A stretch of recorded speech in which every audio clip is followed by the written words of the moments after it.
When people hear the word stock, they either think of little salty cubes from the supermarket, or they think of big pots and pans boiling on the stove for hours. But what if I told you there was a different way?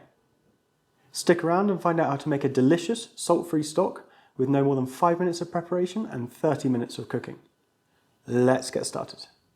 So, we are going to turn these ingredients into these, and it'll take no more than 5 minutes. Firstly, you'll need a saucepan. This one's a 4 litre or 4-quart pan. First ingredient is half a white onion with the skin removed. The skin tends to colour the stock brown, and we don't want that for this stock. I've cut this half into 4 pieces and kept the root on. Carrots, washed, not peeled, and the roots left on. Cut into 3 cm or roughly 1 inch sized pieces. None of this has to be accurate. Celery, about 3 sticks, and roughly the same size as the carrot.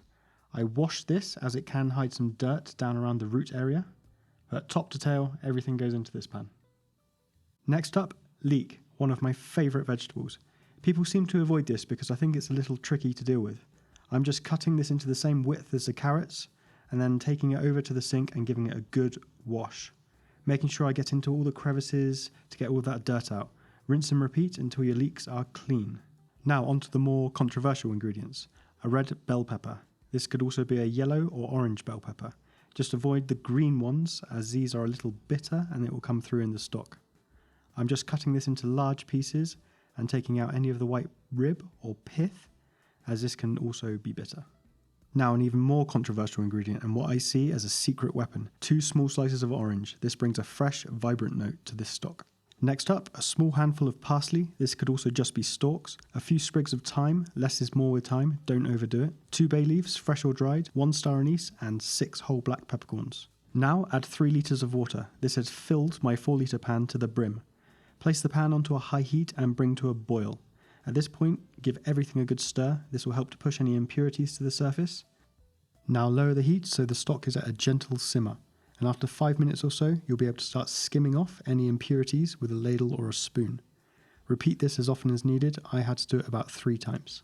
Half an hour later and our stock is looking great. The green vegetables have lost some of their bright colour, and this is the time to turn the stock off.